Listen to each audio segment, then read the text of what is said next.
Hello in TV land. I'm sorry, I'm eating right now. Um, some of the ladies might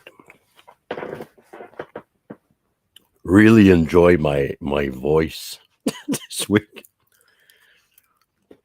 I'm sorry, I'm eating. It's not really polite. Donc, bonjour tout le monde. Les madames, ils vont capoter sur ma voix, là. This week is a special week. Cette semaine, c'est une semaine très spéciale. Pourquoi?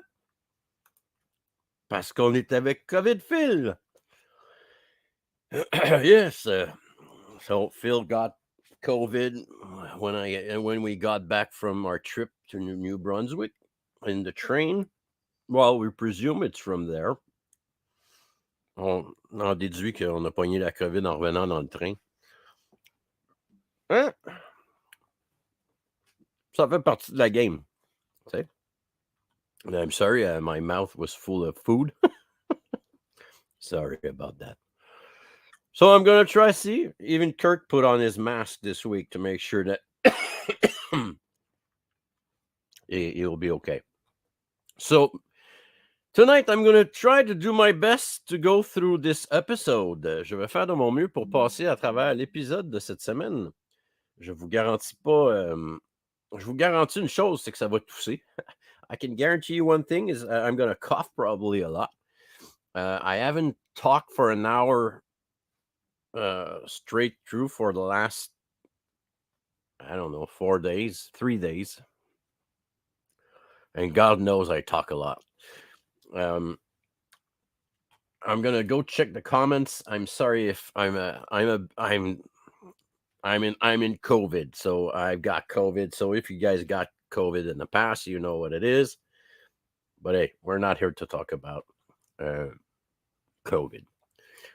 So Greg Marshall, good to see you, my friend. Let me go check the other people that were showing up on this broadcast that we have just started. This week we're gonna go through Andor. So, Kajira, hello.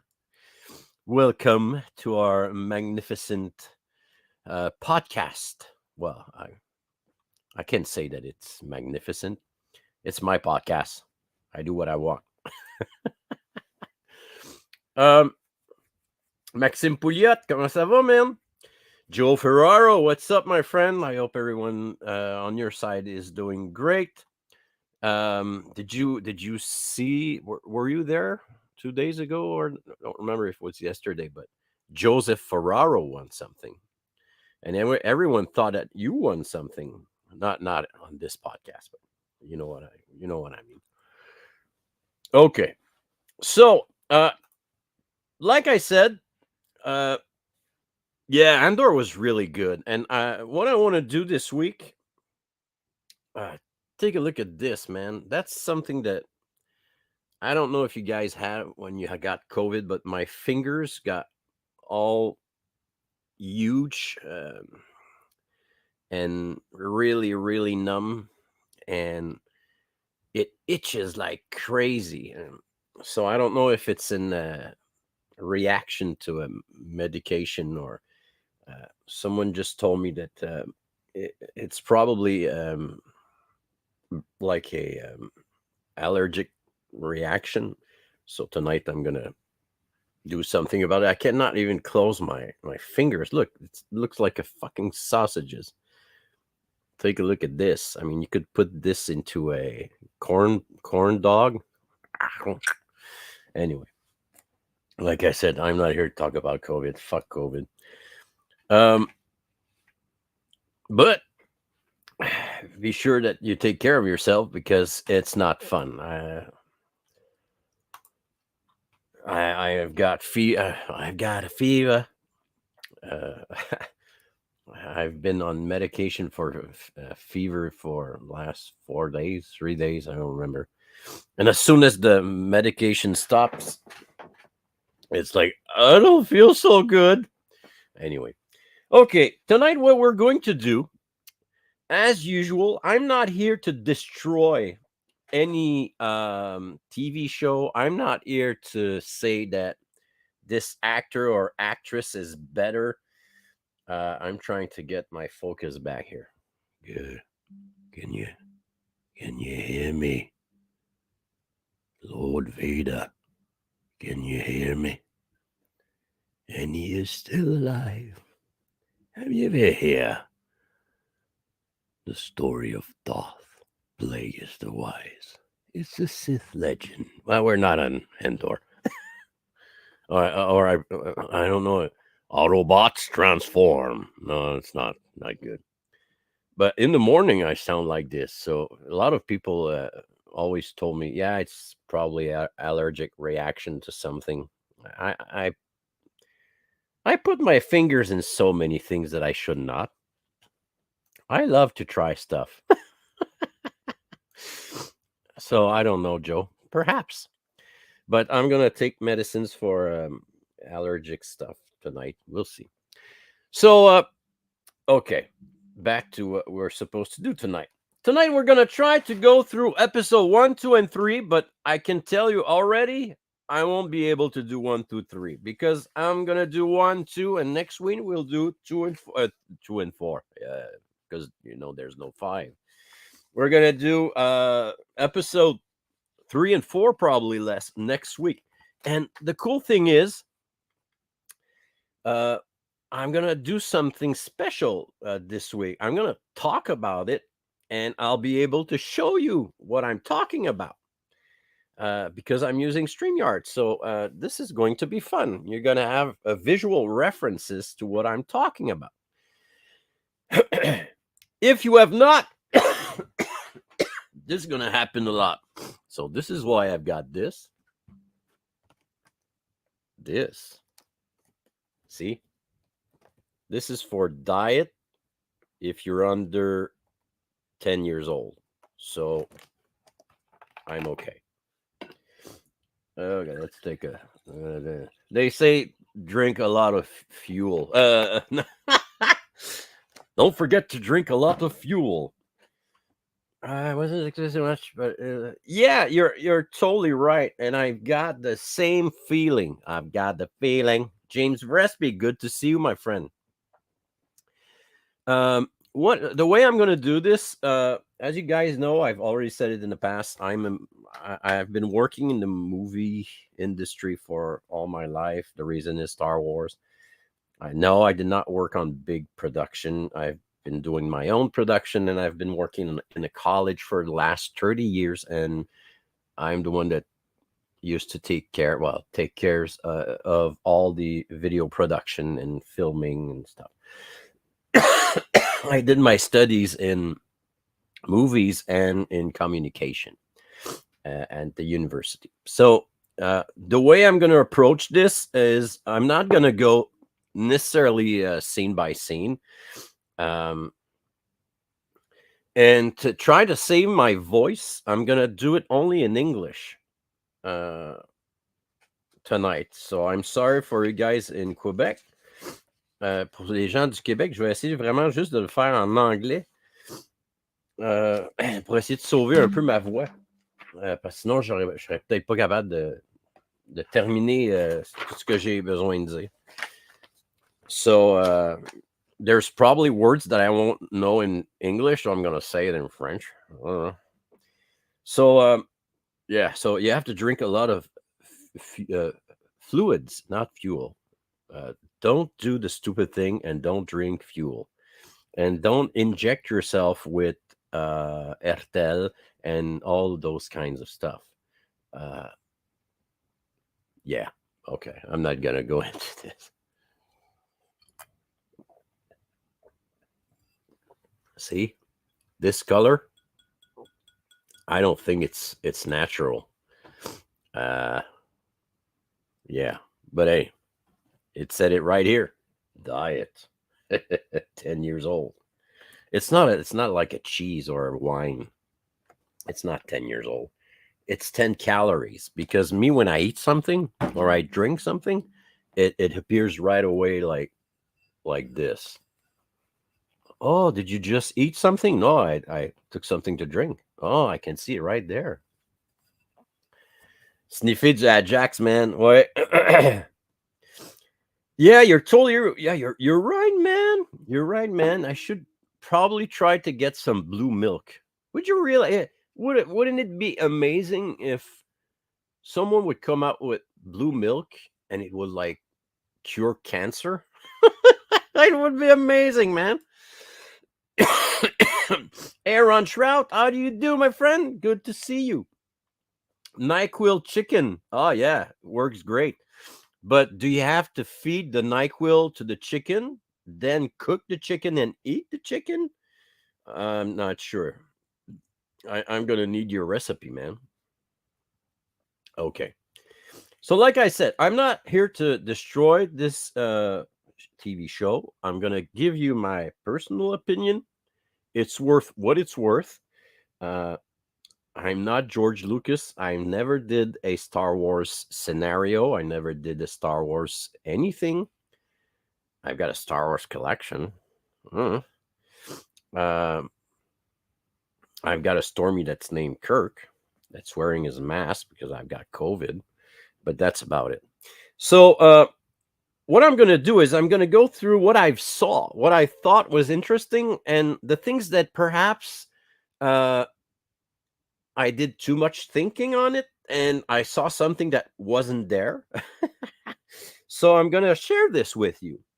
And after the first episode, at the beginning of the second episode, I want to share you guys my theory on this show. And I think this is going to blow your mind, really. And I'm saying it right now. We're September 27th. There's only like 3 episodes that came out.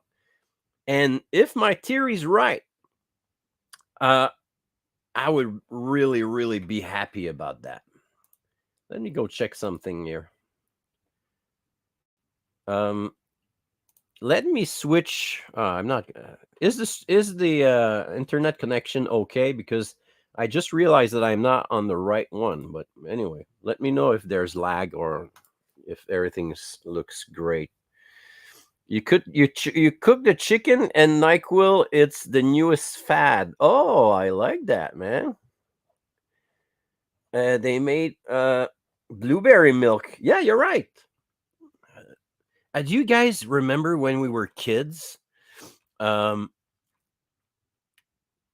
uh, maybe that's why you keep freezing. Oh, okay. So I freeze. That's not good, man. Okay, what I'm going to do, I'm going to try just to switch internet connection.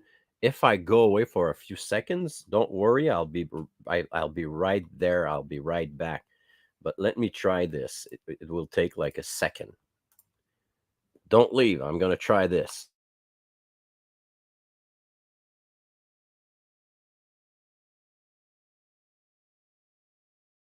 On internet connection. Does it work? Did it work? Where is the internet connection? Are we back? Are we back? I don't know. I don't know. I'm gonna check. It's okay on my hand. I just switch on the other. It worked. Okay, it worked. Good. James, you're great, man. I'll be back. That's what Arnold said. Yes. Get to the chopper. We're back, baby. All right, good. If everything's good, let's do this. Yeah, there's Jimmy V. Jimmy V. Jimmy V. I mean, now you guys understand why I don't do prices on this show, right?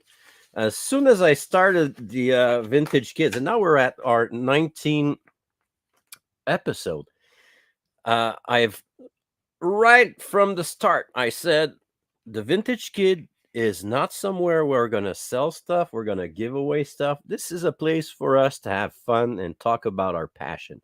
And the reason why is I said to myself, if I start offering gifts or draws or wheels or whatever, James is going to win everything. So I decided not to do that. I'm kidding, man.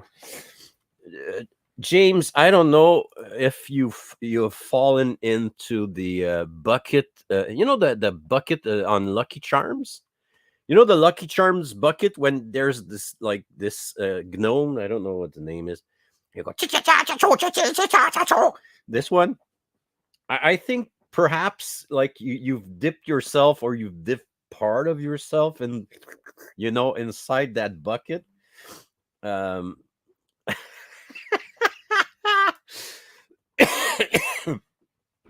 yeah, I know, Joe. You're lucky too, man. You guys are. I don't know. It's perhaps because you're Americans, and it's not really easy to be American for the last few years. I mean, I'm happy to be in Canada. But anyway, at least we now have electricity and the internet, so I guess we're fine. Okay. Oh my god, I'm so happy to be with you guys. I've been sick for last few days, and it's been fucking tough and long, and no sleep during night and stuff. So I'm really happy to be with you guys tonight. It's gonna make my week, so I'm happy. Okay, back to I've been chatting for 15 minutes about perhaps tonight's gonna be a bit longer. We'll see. Okay, so like I said, I'm gonna point out the things that I thought was amazing, the things that I went okay, but overall, I was really, really surprised on the quality of this show. If you guys were here a few weeks ago, at one of the last Vintage Kids, I talked about Andor and what I was expecting to see, and I was hoping like it was the story of the beginning of the rebellion, and so far, what I've liked about it is that it's not only that yet. I think we're gonna get into it, but it's the fact that we go back to a character that we already like, not necessarily like or love, but we know him, so it feels familiar. And they did not change the character; it's the same character, so it's a good thing. Okay, so I'm really not unhappy about this show yet. I mean, it's amazing. As long as there's no rap star at the end of one of the episodes that start twerking with the new robot there, or Cassian Endor mom, we should be fine. I still love She-Hulk, by the way. I've watched the last episode this morning and it was okay. I love this actress, by the way, but we'll talk about that another time. Okay, so the way I'm going to do this, I'm going to try to do this. Comme ça. There you go. So I'm going to show you guys screenshots that I've taken from the show. Of course, I'm not allowed to present you any images or movies from the show, and I'm not here for so what I'm going to do, I'm going to go right here and I'm going to zoom in so you guys can see what I'm presenting to you. So I tried to put it full screen. It's not working, but you'll be able to see it, what I need to say, what I'm talking about. Okay, first up, what I want to show you guys, and perhaps if you did not realize that, or if you think I'm crazy, go ahead and tell me. But at the beginning, when this thing, well, it's the crest of the first rebellion, appears over the Andor logo, it really made me think of 2001 Space Odyssey, because there's a scene that is exactly the same thing. So my first feeling when I saw this is, oh, this is a Stanley Kubrick homage. So I thought it was a great idea. So that's the thing I want to say about this thing. So I don't know if some of you guys saw the same thing, but I thought it was a clin d'oeil, a wink to Stanley Kubrick um, thingy. So let's move on. Next up, what I want to show you guys is this one. It's the logo.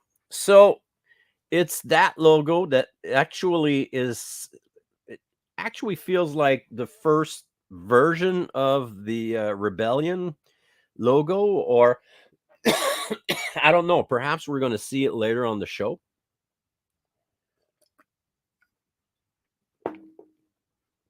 So yeah, and there's also something that happens on every beginning of every show so far. The music is slightly different. It's slightly different. It's almost the same music, but there's like more rhythm or more intensity. So that's what I thought first. Okay, so something very interesting happened here, uh, and it I don't know if you guys were readers of the books that came out with the Star Wars universe on the what's the name, Legend. Nowadays they call it Legend. But the timeline was based on BBY. And for the ones that don't know what BBY is, it actually means before the Battle of Yavin. What is the Battle of Yavin? Well, Episode 4, the first movie from 1977, when the Death Star is actually arriving to destroy the rebel base, they are on Yavin, Yavin 4. So it's like in time for the Star Wars universe, it's the year zero. So it's like if the rebellion and the first victory of the rebellion happened, well, the first Star Wars movie happened on the day that Luke destroyed the first Death Star, and it's called the Battle of Yavin. So when there were so many books that you can purchase and read, I've read a lot of these books when I was younger, and I was amazed. I thought it was amazing the fact that you could see like this one is BBY 5, BBY 10, BBY 100. So it would tell you from the year zero where what you were about to read was going on. So this it's the first time I think that they are using the BBY on screen for a Star Wars production. So the cool thing also is the fact that now we know that it's uh, Andor is happening 5 years before Episode 4, before the Battle of Yavin, and also since we've just watched Obi-Wan, we know that Obi-Wan happened 10 years. No, sorry, it happened 9 years. Is it 9 or 8? I don't remember. I think 8, 9. So this is about 5 years after the series that we've just watched, Obi-Wan Kenobi. So this, I thought it was really interesting. The Marlana one and stuff, I'm not gonna go through that. I did not do any research. All I can say is that Preox is like the company that take cares of security, and we'll talk about it later on. But like I said, I'm not here to tell you the story. I'm more to give you my point of view. Same years as Rebel. Oh, see, I did not know that, man. You didn't know that. So it had it's that's great. You know why? Because in the, I don't know if you saw it, but in the junkyard where Cashin is uh borrowing his ship, there's a ship that looks exactly like the Ghost. Anyway, see, that's something I didn't know. Okay, next up.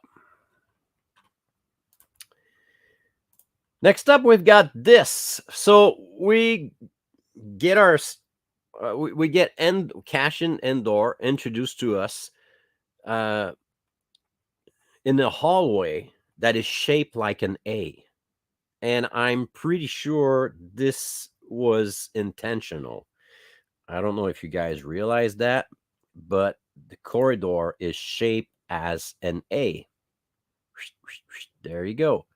So, is it something that they wanted to do because it was the first time that you could see him back in the Star Wars universe? But anyway, perhaps once again, I'm thinking too much about this. Okay.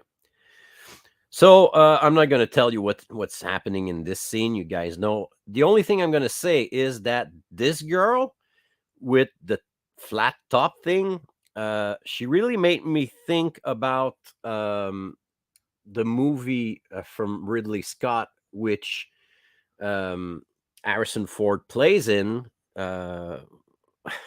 My memories are what's Blade Runner. Thank you very much. I really thought that this scene had a Blade Runner feel. I did not watch the last Blade Runner, the new one with the sexy boy there, uh, but it really made me think of the girl that I don't know. It made me feel about Blade Runner a lot. This scene, so I thought that there was a Blade Runner vibe on this shit, on this not shit. Okay, so that's the A-shaped corridor. That's the girl. You see the girl? That's the girl. Okay. So you've learned that he's looking for his sister. We're not sure where she is. La la la, blah blah blah. He gets into trouble, and this happened. And what I really enjoyed about this is the fact that when he shoots, he decides to shoot the guy in the face. Cassian doesn't even blinks. He doesn't close his eyes. He keeps his eye open. Even, I mean, that's a gunshot. I understand that laser pistols are probably not as get a kickback on your hand like a real pistol from nowadays, but he doesn't even close his eyes. So that gives me an indication that this guy is there's something wrong in his head. I mean, he's well, not necessarily something wrong with his head, but it really feels like he's determined and he's ready to do anything. Um, so I thought it was interesting to see the fact that he does not close his eyes when he shoot the guy in the face. I would probably close my eyes, but again, I would probably never shoot someone in the face. I would probably shoot him in the arm or in the back. No, I wouldn't do that. Come on, you know me. I would beat him up with a stick and I would put some Star Wars vintage figures glued on that stick and I would whack his ass off. Okay. So, next up, we've got this picture. Sorry about that.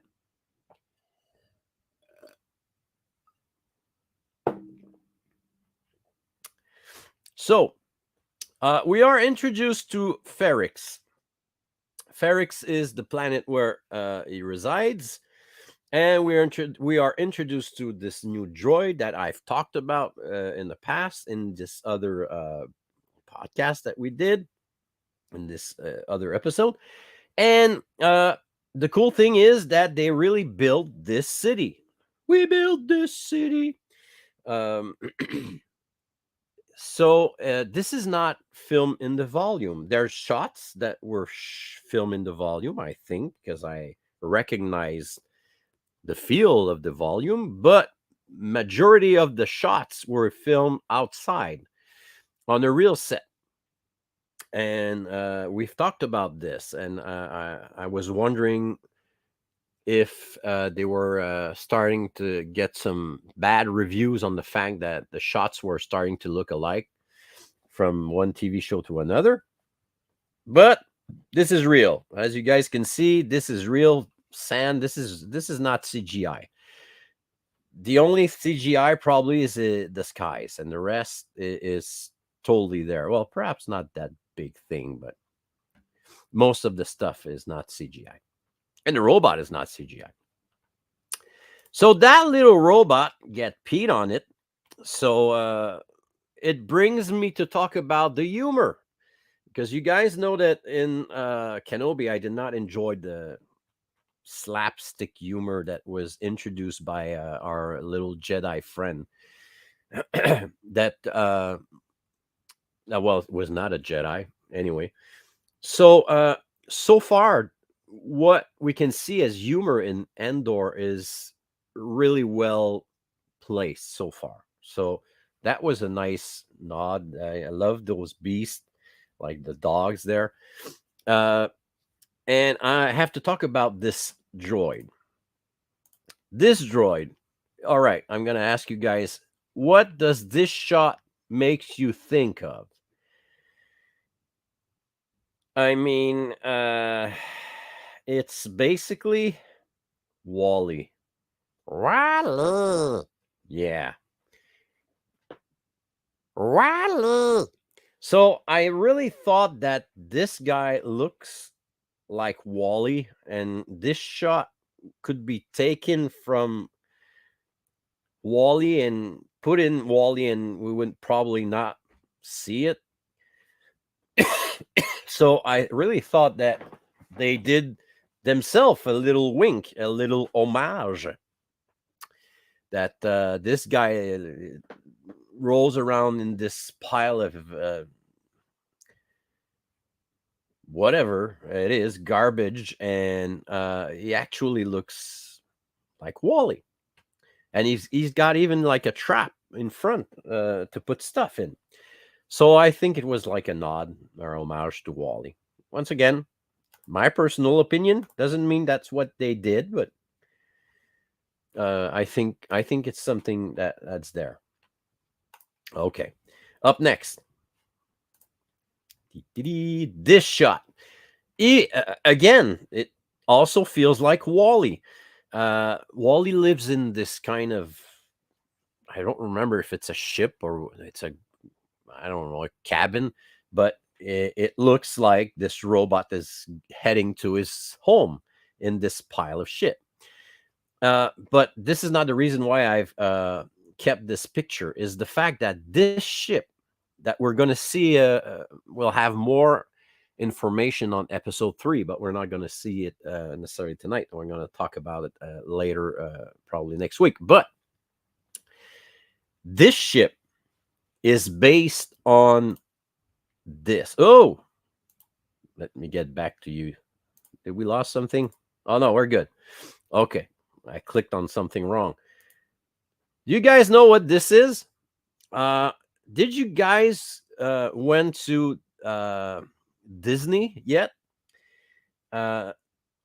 It's the ship that they are using in the Rise of the Resistance in Walt Disney World and Disneyland.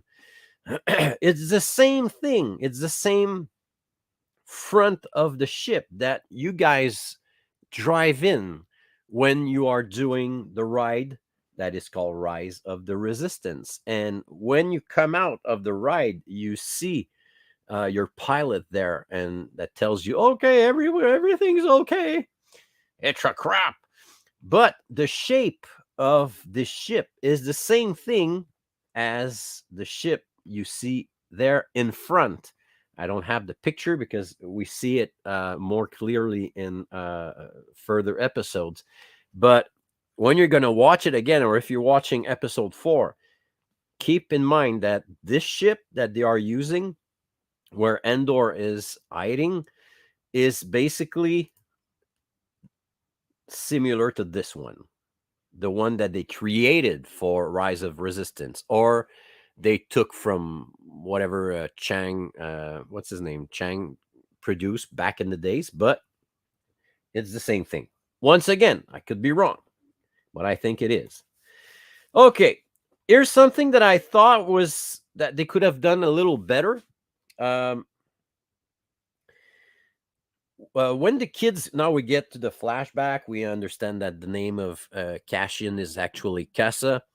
Um, when the ship enters the atmosphere and it actually like explode over the kids, I think they should have done something more realistic, and I'm going to tell you why.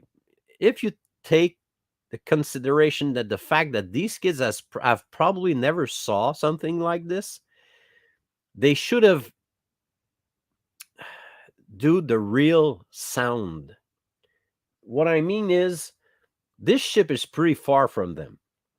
And even if you guys remember 9/11, and I'm sorry, I don't want to use that example for a reference, but you understand what I mean. When there's an explosion and you're far away, you're going to see the explosion, and a few seconds later, you're going to hear the boom, the sound wave, the shock wave will arrive. And I thought it would have been a great idea. I think it's a missed opportunity for them to like shock the kids even more. Let me explain. They could have seen this because the ship explodes 2 times in the there's 2 explosions while the ship before it crashed. And think about the fact that these kids like, oh, there's a ship, look, there's a ship. And the ship explodes. So everyone would do, oh, and a few seconds later, they would hear it, the explosion, and they would get the shock wave. Woo! So double shot, and then it explode again on this shot. So they could have done twice this thing. Like, oh my god! So it's even more. There's even more impact on these little souls, on those little kids that don't really understand what's going on. But they did not do that, and I totally understand, because I mean, it's a TV show. It's not Bill Nye the Science Guy. But you see the explosion, and you hear the explosion right away.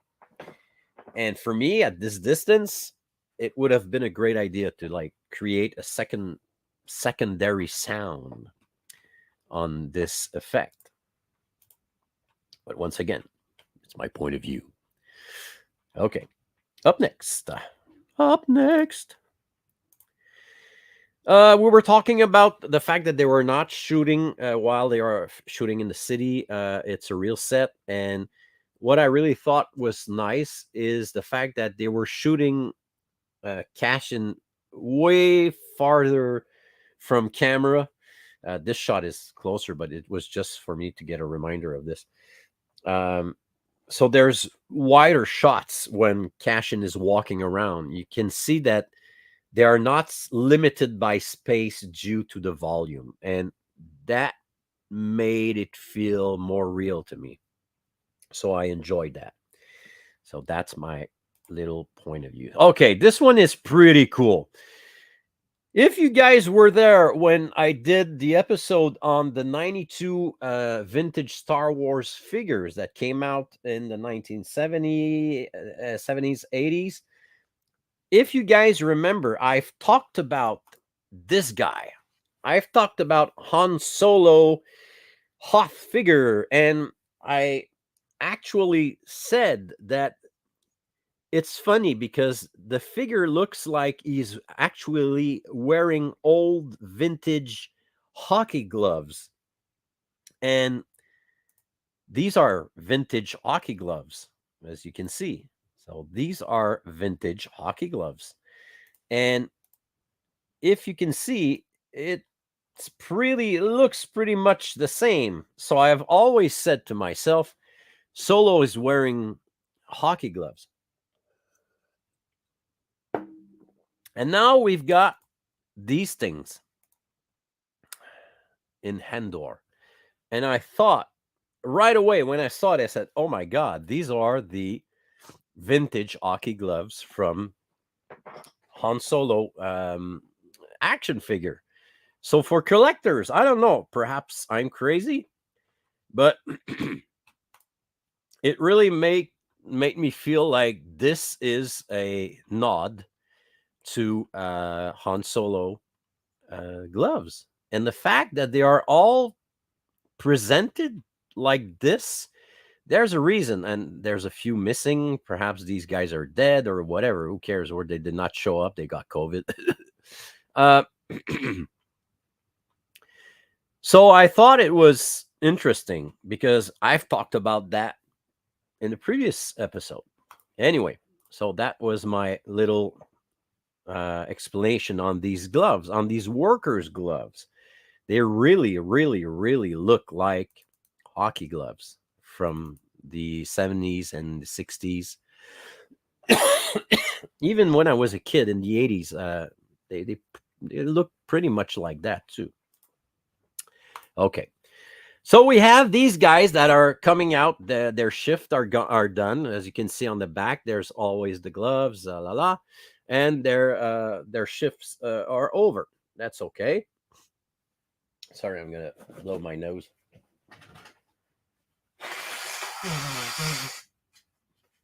Please get out, COVID. Okay, sorry about that. What I like about this is there's something that I'm going to talk about later on about their what they are wearing. As you guys can see, I don't know. Well, we know later on what they're doing. They're working in scrap yards. They're picking up pieces of ships and stuff. And I love the fact that what they're wearing looks like jumpsuit, but you really see that they are workers. And I'm going to talk about this a little later on. Let me check on my notes there. Okay. I'm going to talk about it right away. So remember the kids on Canary, the planet where we saw the ships and where Cashin come from.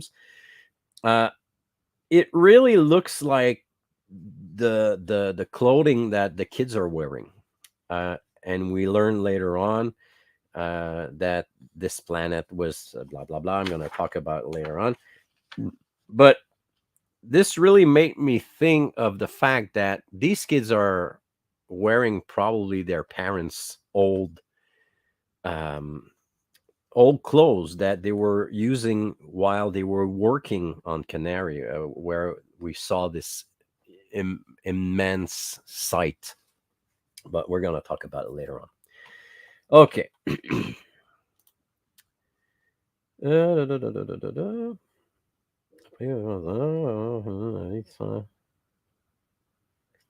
Oh yeah, and the thing that I've also enjoyed in this scene, it really felt like the city workers and the people from the city they don't look like they all look like friends. There's no bad vibes with them. I don't know if you understand what I mean. I'm not going to say it feels like Bespin, but it doesn't feel like a city where there's bad people there, where there's like gangsters or stuff. You can see that it feels like these guys are helping out each other. Like there's a community vibe. That's what I felt. Okay, so now these two after the murder. So we learned that. Um, sorry, it's rough.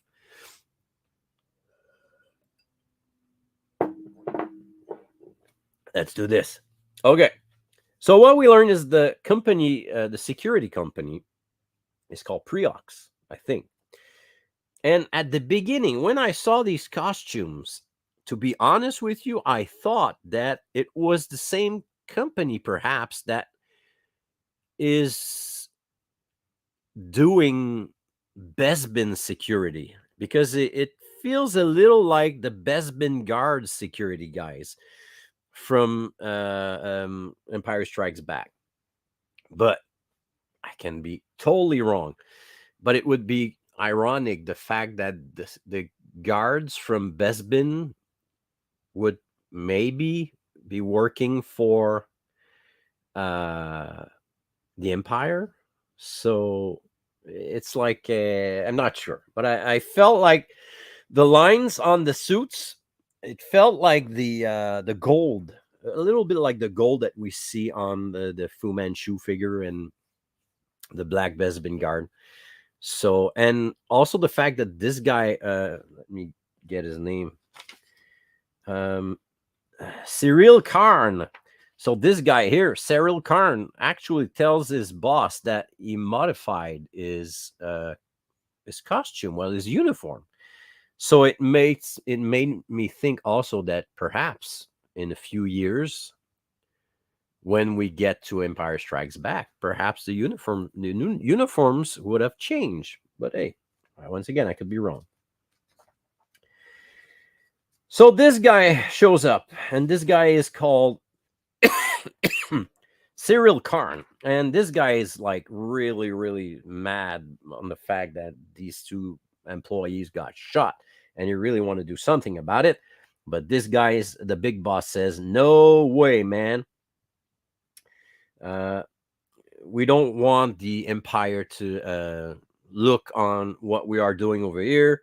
I'm heading to a meeting with them, blah, blah, blah. So I'm not going to do anything about that. You better come up with a story that the Empire will not come up and over here and ask questions." Uh, you can see that this guy, well, the younger one, Cyril Karn, got like big ambition. He and it's funny because later on you can feel that this guy is really not sure of himself. He misses confidence a lot, and I'm wondering why. And to be honest with you, here's my little theory on this guy: perhaps he doesn't want to be there. Perhaps he got there because he had to be there, and he needs to uh, get in a better position, but it doesn't feel like he's doing it for himself. He's really not good by talking to people. He's got a reputation with employees. So there's something awkward about this guy. And what I came up with in my head, which doesn't worth much, is that he doesn't want to be there. He was forced to be in this job. And for him, it's not natural. He has to play like a character that he is not. I'm going to show you a picture later on where he's standing in front of the door and he's waiting. It's like trying to do his best to get himself into the zone, into this character that is not real, that is not the real him. Anyway, so but you can see that he really wants to get the big job. Like he wants the place of this guy. The big boss also even says, "Don't put your feet on my desk while I'm gone." It's like you're still under me, kid. Okay. Next up, this girl. So this is Vix. It's funny because Vix is something you can put on your chest. Well, it will help you stop coughing. But I would put her on my chest any day. Okay. So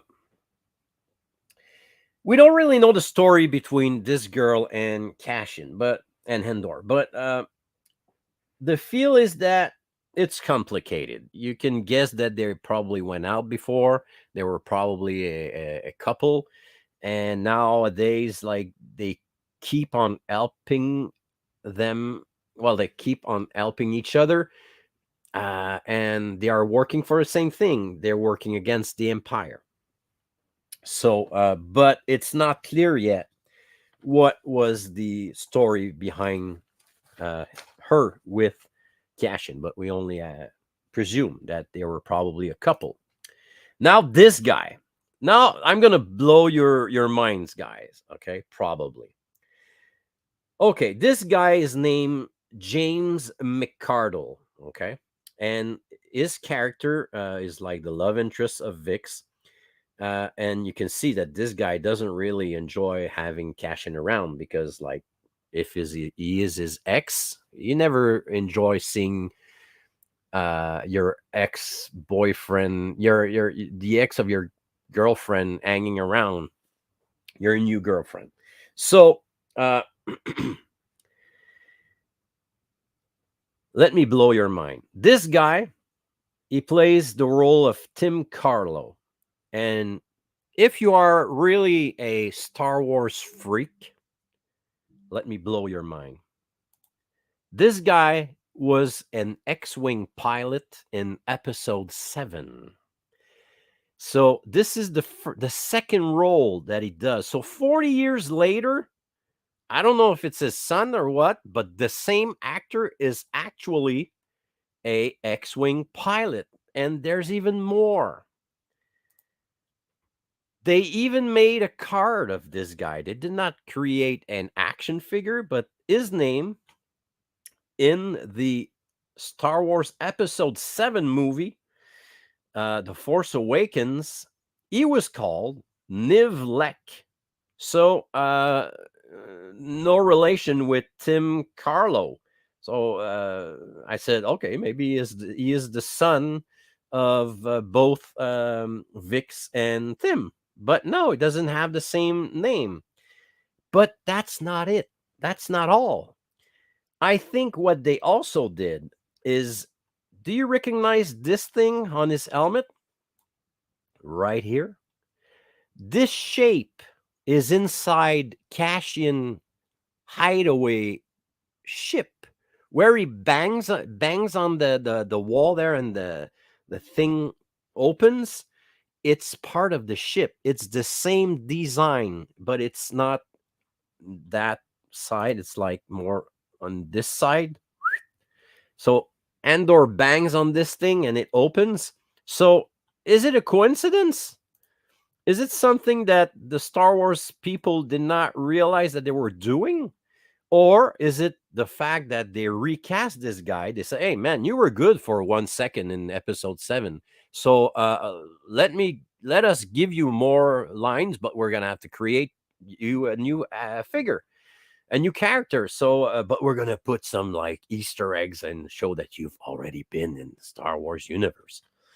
So, I don't know if I'm the only one that saw this, but for me, it's huge. This is huge. This guy is the same one. This actor is this actor. It's the same guy.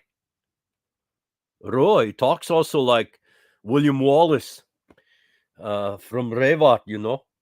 So this William Wallace guy, which his name is Tim Carlo, is actually this guy that is called Nivlek in Episode 7.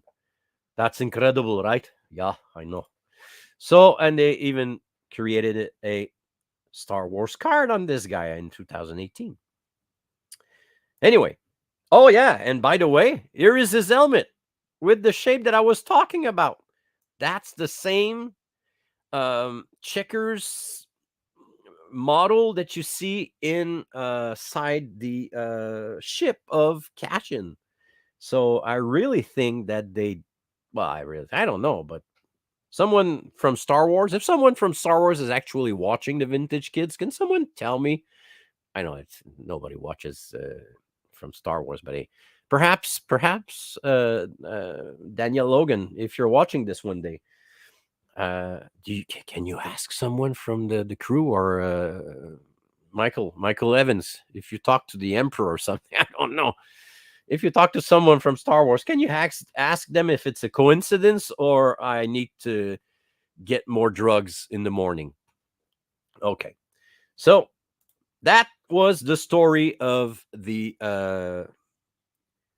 clone actor James McArdle that played two different characters in two different Star Wars production. And the other one would be like BBY 40. No, it would be after the Battle of Yavin 40 years later. Anyway, so back to the kids. Let's get back to the kids. The kids were pretty inspired by something. I think that they are actually inspired by. Let me get this. It's called Lord of the Flies. It's a William Golding book that I've read when I was younger, and it's an amazing book. It's an amazing story of kids that end up living alone with no adults, and they create their own society and stuff, and shit happens, and it's a really, really, really good book. But as soon as I saw these kids, I really thought that they were Lord of the Flies. So it really made me think of them. So once again, I could be wrong, but I think they were probably inspired by these and this book right there. Can I really, really encourage you guys to read. It's an amazing book. So back to these kids.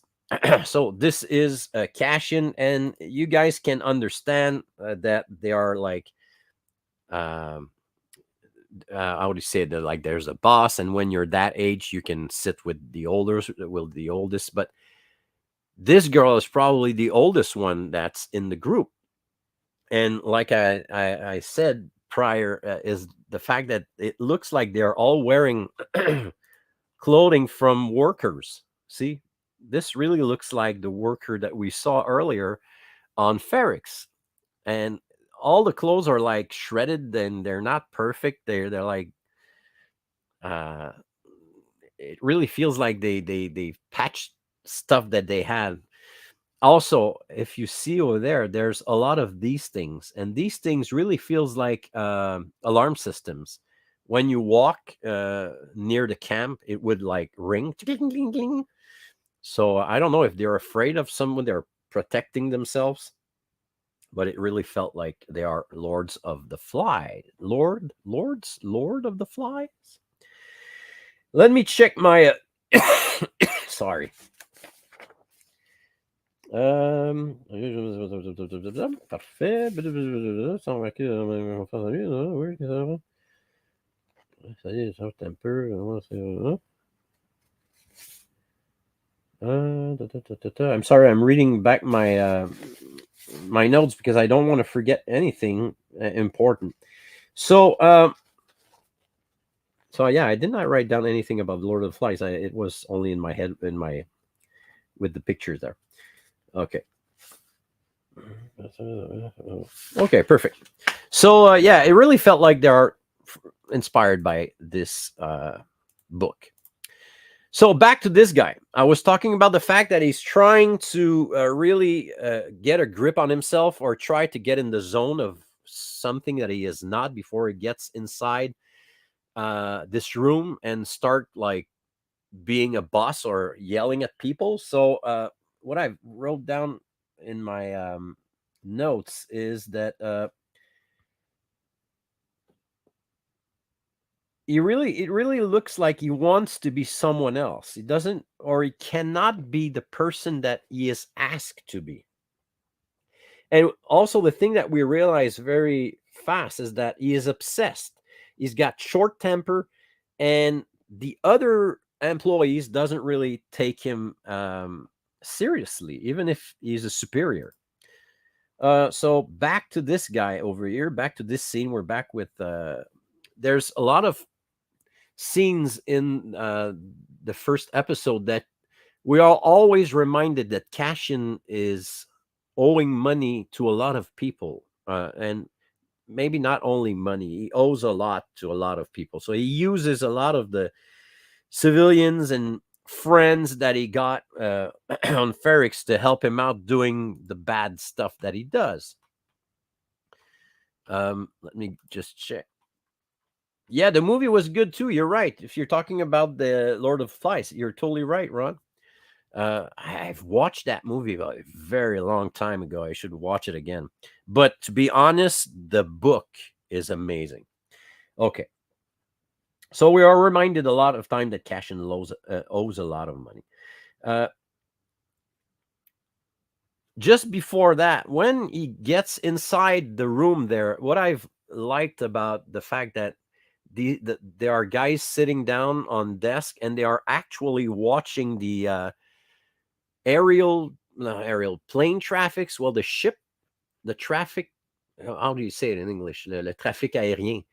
The traffic in the air with the ships, so you can see every ship that comes in and out of this place, and it's cool to see that it's actually the same, almost the same thing that we see in Empire Strikes Back, and also in the Battle of Yavin on the Yavin base when they are waiting for the Death Star to blow up. Okay. Tu vas travailler dans un conférence en cachette dans le petit, subtil, bien placé, c'est ça. So humor is pretty good. I've enjoyed this little scene where there's this little humor, but it's not slapstick humor. It's not forced down your throat. It's well placed, and it actually contributes to the story in a good way. So I really enjoy so far the humor that is inside this TV show. After that, we go to this scene, and this is where Vix, which I would need, is actually calling someone from the rebellion. Well, it's the beginning of the rebellion. We're probably not able to call that rebellion yet, but as you guys know, he wants to sell something, and la la la la la. And I thought it was interesting to see that it's another way to see that the citizens are actually helping one another, and they've got some hiding technology or tools that they don't want everyone to know. Well, at least not people from outside the city. So I thought it was pretty amazing. And also the fact that it feels like she's using Morse code. It's not, probably not Morse code, but it's not like, hello, this is Vix. I'm here to talk about health insurance. You can see that it's a secret, probably a line where the Empire or no one would actually would be able to get that transmission. So I thought it was interesting. So, okay, he was saying, what's going on? Riva. Okay, up next. Oh, that's not it. So that's episode 2. I'm going to talk about this guy again. But I don't have a picture of what I'm going to talk about, but you remember. There's a similarity with Obi-Wan, the Kenobi show, with this character and the Riva character. Let me explain. Do you remember in Kenobi when Riva actually goes against the Grand Inquisitor and asks to throw the information out at Wild to get Kenobi on this planet there that looks like Japan, or I don't remember which city, whatever. And she does it without authorization. And he actually does the same thing. He asks the people to throw the information out that they are looking for a guy that comes for Canary. Blah, blah. We're going to see it later on.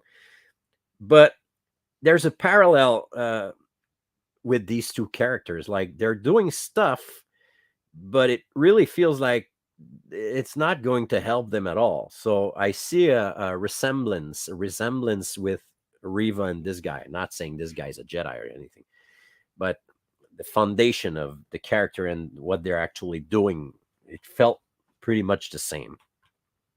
Okay. And also what we see at the scrapyard, I was talking about the scrapyard earlier. It's the fact that you see the guy that works there tells him, you better stop coming here. We're done. Stop coming here. So as during the 2 episodes, you can see that Andor is actually losing a lot of his friends or help that he would get before, because he owes too much to everyone. So he's at a point where there's less and less people that he can turn to get some help. So that is episode 1. Sorry, it's 8:35 over here, and I'm only 1 episode through, but I've talked a lot at the beginning of this thing. So I'm going to try to go faster on episode 2. And I'm going to start with my theory. Okay. So if you guys left, it's time to tag people, because if I'm right about this, I'm going to shake my hand and say, Phil, you're pretty good. But I could be totally wrong. So let me tell you my and probably there it's probably not only me that thought about this, but let me tell you. So we learned that in Canary, the city is actually not the city, the planet. Where did I write that down? Let me check this. That's okay. That's okay. Where's this information that I've wrote?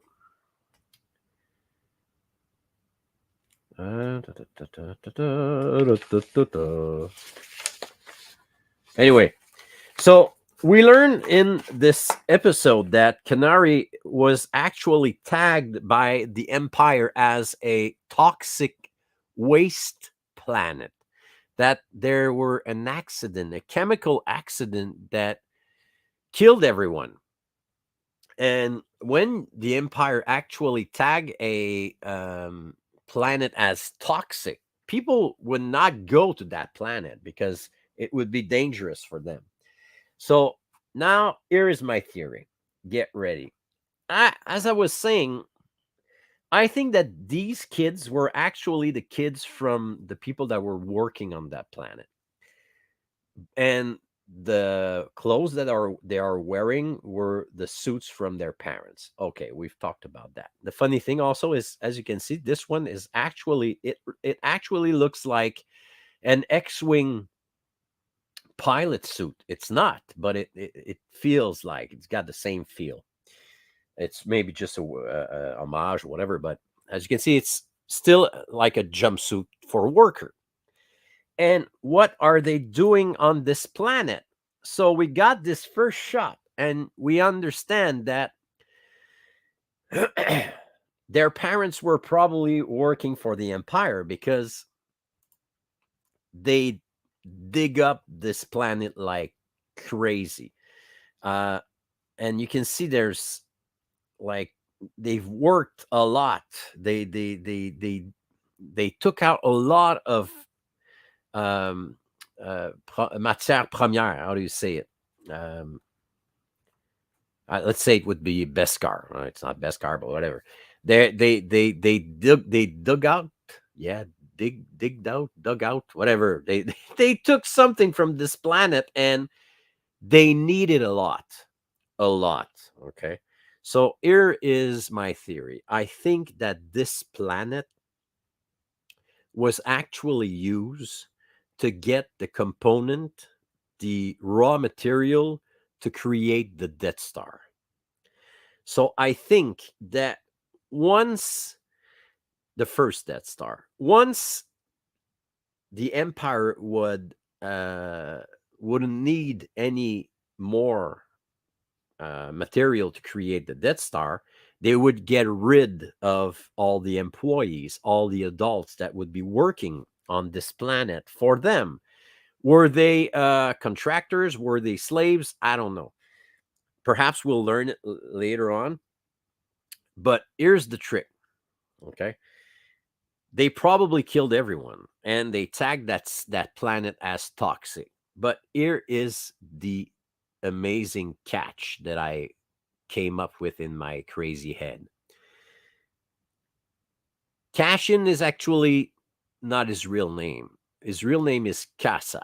And if you guys know, in several languages, Casa means home. Casa is maison. Maison in French is home. So here's the twist. We all know that Cashin actually dies on Rogue One. Sorry, spoilers. At the end of Rogue One. Why? Because the Death Star actually blows him up. So here's the thing. He is actually blown up by something that was made from his home. He was born on Canary, and the Empire came, took everything to create the Death Star, and he got shot. The entire planet where he was standing, he got killed by something that was created with his home planet. So this casa makes a brand new way to see this. So that's my theory. I think that Cassian Andor is actually killed by his own planet. He's killed by the Death Star, but the Death Star was created by his home planet. And that's the reason why they probably changed his name for Casa to like put a twist. But again, I could be wrong, but that's my theory. So let me just check if there's anything that I'm forgetting. So yeah, I think the Empire is actually hiding what really happened over there. So that's the reason why when people are searching Canary on the system, they only see that it's a toxic planet. And as you guys can see, this is not a toxic planet because this kid would not survive at all.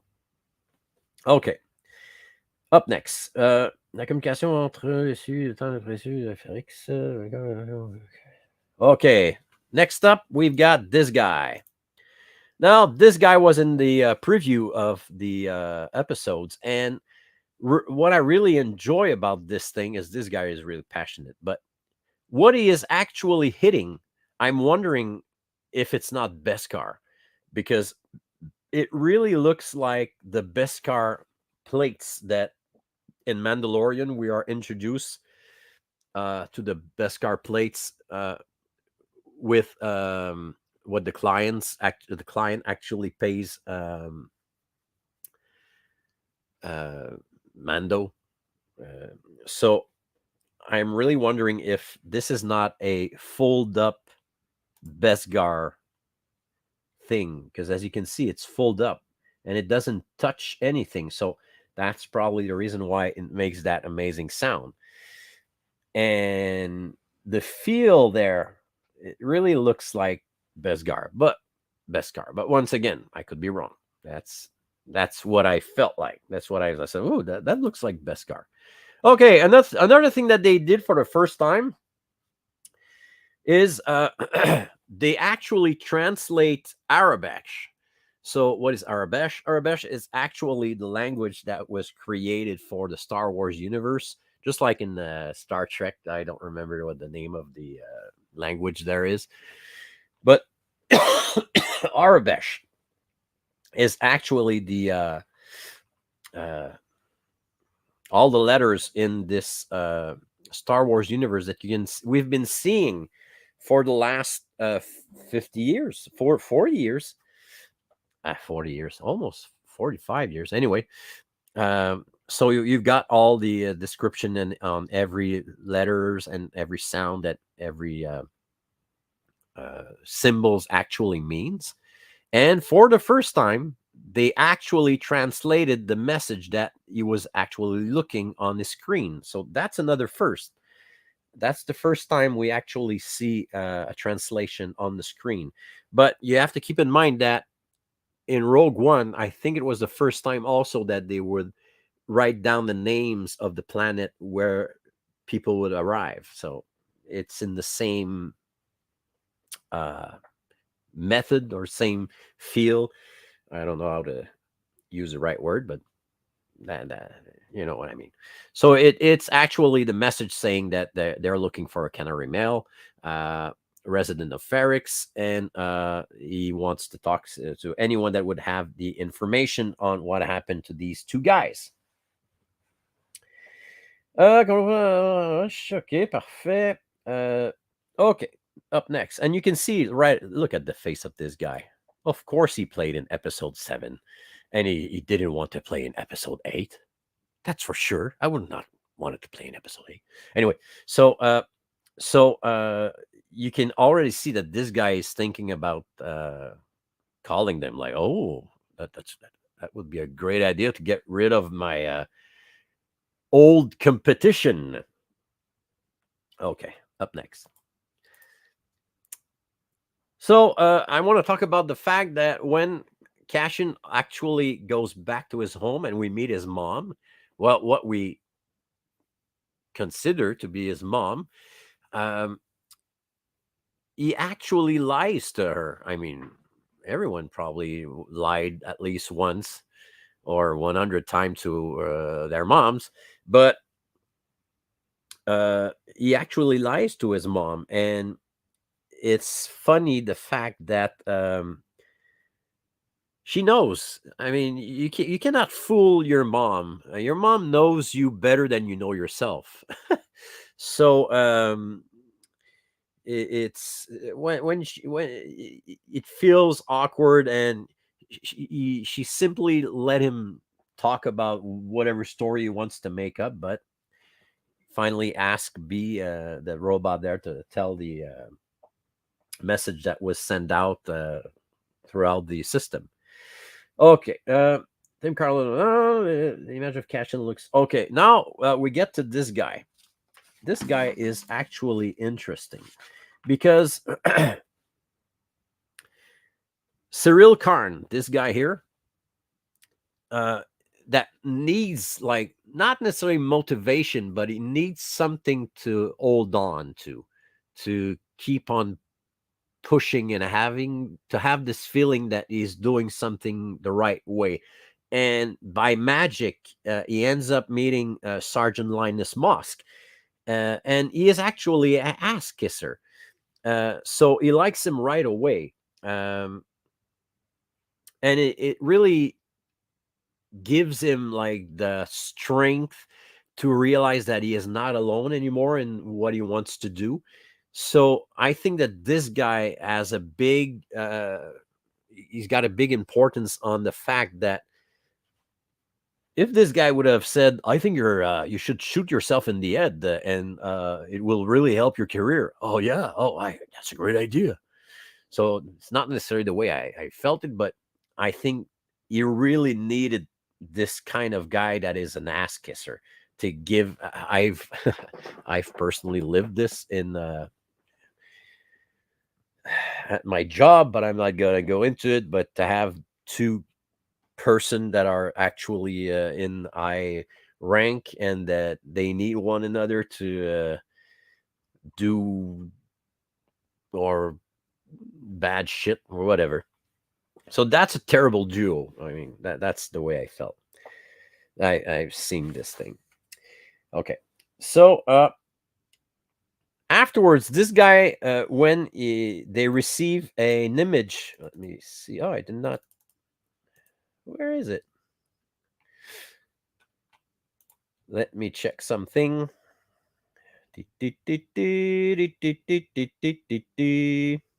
Anyway. Oh, sorry. Okay. So there's a shot when the image of Cashin comes out as an hologram, like Princess Leia in episode 4 shows up. It's funny because it actually looks like a screenshot from Battlefront, the video game.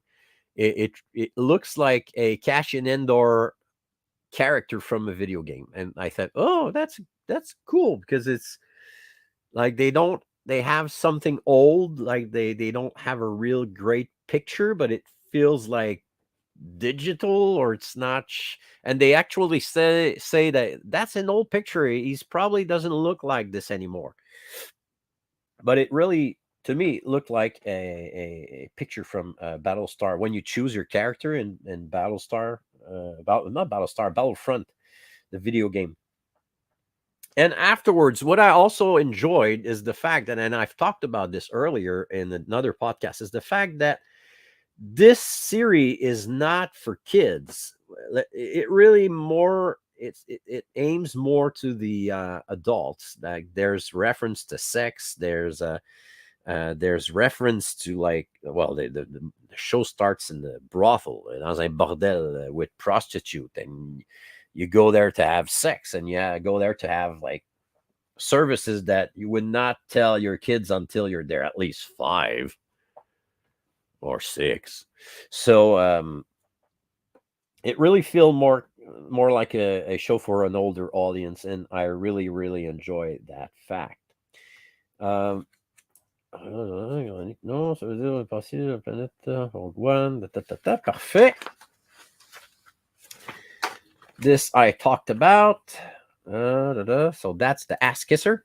So now this girl is like the leader of the group on Canary, and I mean there's really like a Ray vibe on her, like the air and the staff, and she made me think she looked like Ray. Now this guy here was one of the only survivor from the ship. And what I want to show you guys, it's the symbol right there. And I think they also have them on their shoulders. Symbols are important in Star Wars. You've got this symbol for the rebellion. You've got a symbol for the Empire. You've got a symbol for everyone. And this is actually the symbol of the Separatist. This is actually the Separatist logo that you hear about in the Clone Wars, the movie, not the movie. Well, you hear it in Attack of the Clones and in Revenge of the Sith. That's the logo of the Separatists. So even if you go check on the Clone Wars animated series, this is something you're going to see on the Separatist army. And so that's an interesting thing. So that means that these guys are actually separatists. So if you take the fact that this was way before BBY5, because we know that Andor is actually BBY5. We don't know how old is Cassian, but when he's on Canary, I don't know. He's about, 12, 13, perhaps, maybe 15. Now he's at least 15 years older. So this means that these guys are actually working for the Separatists, are actually working for Count Dooku. So I thought that was really interesting. So that's my little thing on this. Up next, now we've got the Stellan Skarsgård character, Luthen Rail, that shows up in the movie. So that's the guy that wants to meet Cassian, and he's the buyer, but you really understand pretty quickly that he's not here to buy anything. Like I said earlier, where is that picture? Anyway, going to see more picture later on. What I've enjoyed about this shot is the fact that he's walking with a walking cane or a walking stick. And this walking stick, in episode 3, I think you see that he can actually, like a lightsaber, put the sword inside that but hilt. But I was wondering if this was not a kind of homage to, once again, I might be wrong, homage to the late Peter Mayhew, that in the last years of his life, he was walking with a lightsaber cane, a lightsaber walking stick that you can see right there, when he was doing conventions, or he was doing public appearances. As you can see right here, he's holding his lightsaber, and I think he had a few different ones, but he was always walking with this. So I was wondering if it was not an homage to this thing, because it really looks like he's walking with a hilt lightsaber. And in the episode 3, you can see that it goes inside like a lightsaber. So anyway, it's a weapon. Once again, it could be only a coincidence. So that's Peter Mayhew. Now we've got this guy that we actually learned, like I said earlier, that the Empire has put Canary on the toxic list. So that was an interesting shot. And to further help the fact that this guy, Cyril Karn, is totally an ass. Well, no, it's not an ass, but he doesn't have the balls to do the job. He actually has to make a speech in front of the employees that are beneath him, and he blows it. He blows it. I mean, totally. It feels like a really bad coach in NHL hockey that would show up in the locker room and say, "Yeah, yeah, uh, so we're playing hockey, and we have to score goals, and you have to shoot on in the other net. Okay, go." So that's like really, really bad. And it shows because some of the guys are like, "Oh my god, what the hell is he talking about?" So I thought it was something really interesting again to put even more further the fact that this guy is a kind of a wimp. I don't like to use the word wimp, but he's not at his place at all. He's not at his place at all. Uh I forgot about this guy earlier. I think it's in episode. Yeah, it's in episode 2. He says to Luthen Rail in this flying bus that if you don't find it here, it's not worth looking for. So I thought it was interesting because it's like talking about cash in. Rail is heading to meet him, and you know that he's got like really, really high hopes on this guy because he heard about him a lot and he wants to meet him. And I thought that phrase represented like the next episode because if he doesn't find what he's looking for in this guy, it doesn't you won't find it anywhere else. So that's the feel that I thought it was an important phrase in this shot. Uh,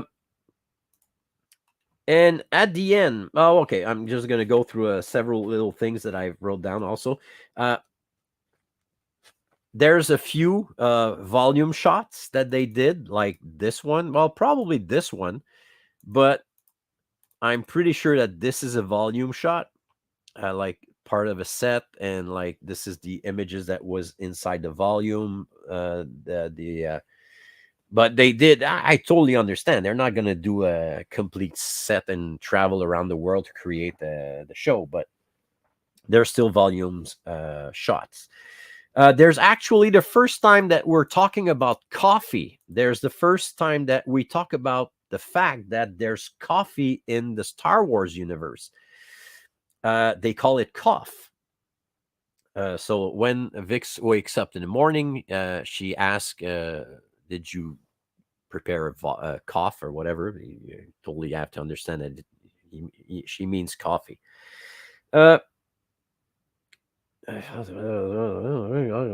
Okay. Okay. So the final shot. Well, it's 9 o'clock. Perfect. I've been like half an hour longer than I wanted to do it.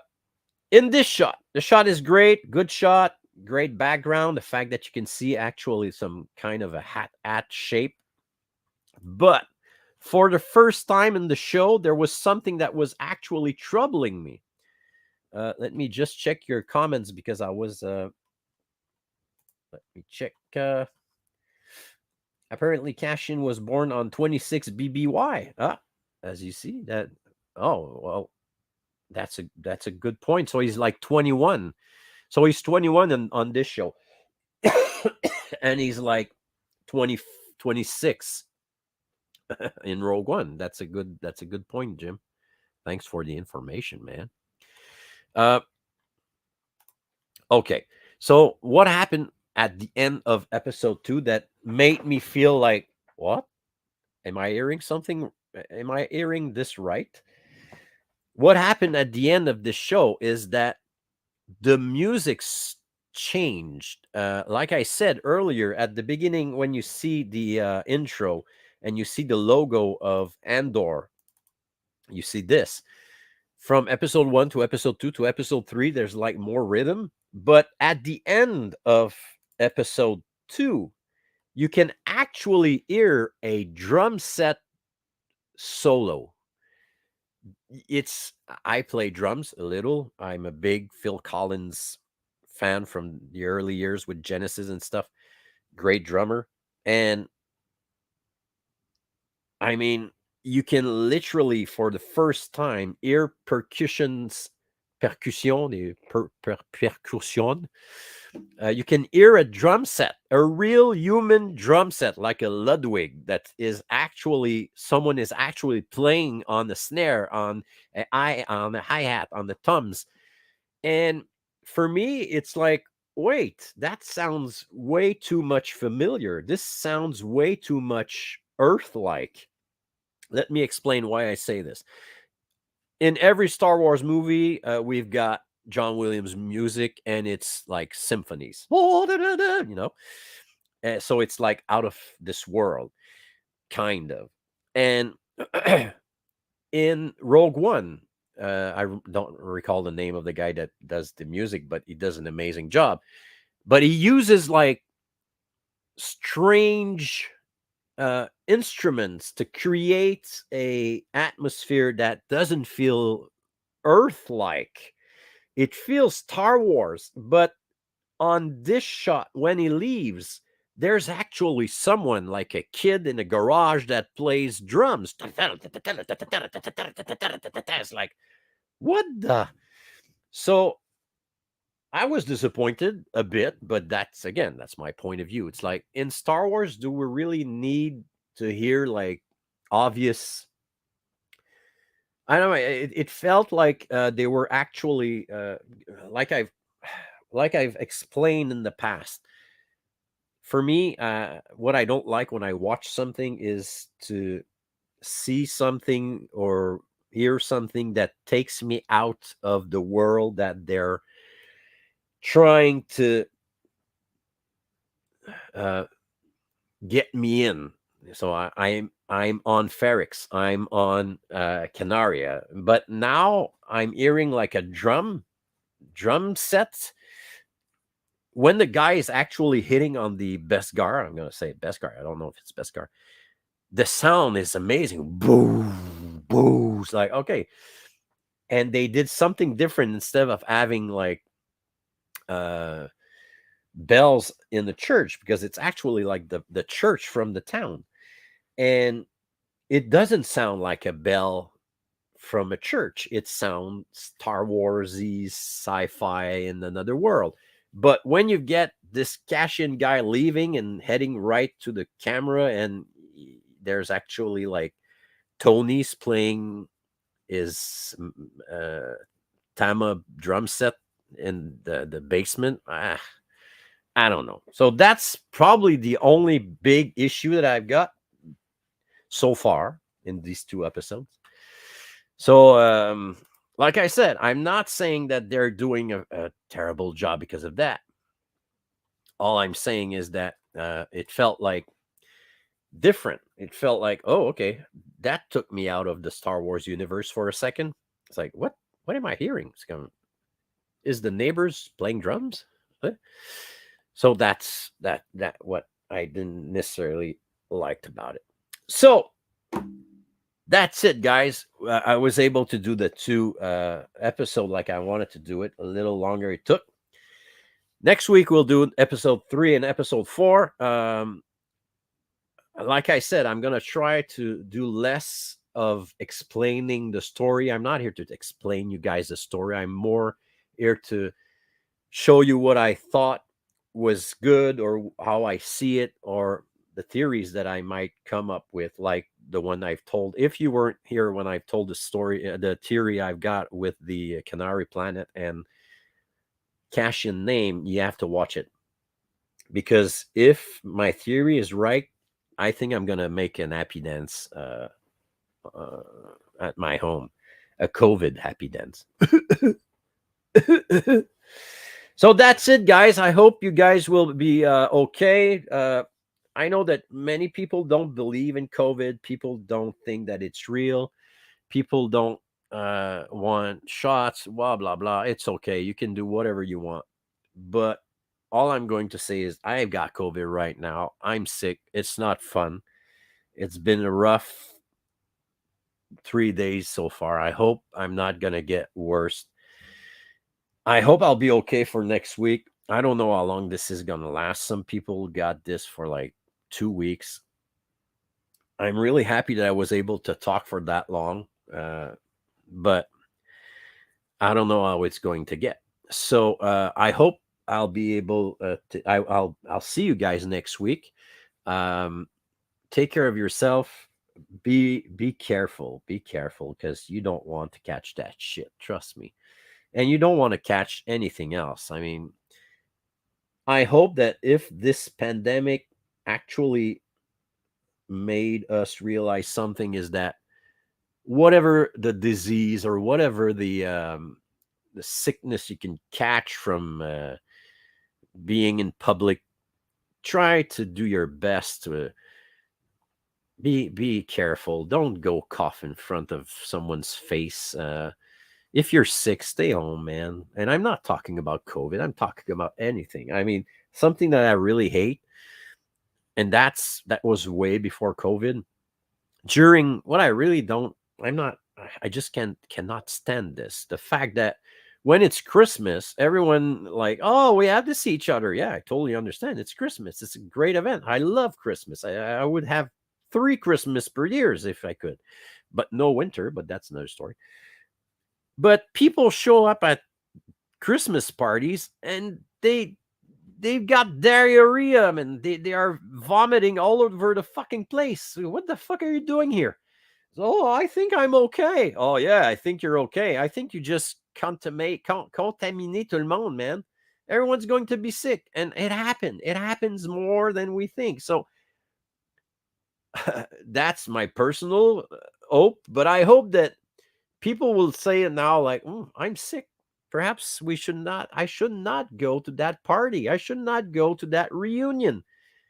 Don't bring your germs to parties, man. Don't. Anyway, so that's my opinion. I caught this probably in the train. So we heard someone cough during 14 hours. We were in the train for 14 hours to come back to come back home. And there were people coughing like crazy behind us. So, I mean, it's probably where we caught it because I did not kiss any neighbors, not recently.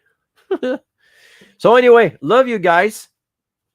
Yeah, I hope so. I mean, I'm at day 4. The thing that I don't like is the fact that I still have a lot of fever. So my fever is pretty high. Temperature is high. So anyway, so take care. Love you all. Hope to see you next week. And don't forget to watch episode 4 because I'll talk about it next week. And if you've been watching this on YouTube or not live, well, thank you for watching. And if you have any questions, go ahead, send me a message. I'll be happy to answer. If you have any suggestions, let me know. I will do something that you guys think is interesting. I'm open to anything, almost anything. So be safe, be good, be wild, be you, and don't catch COVID. Take care. Bye-bye.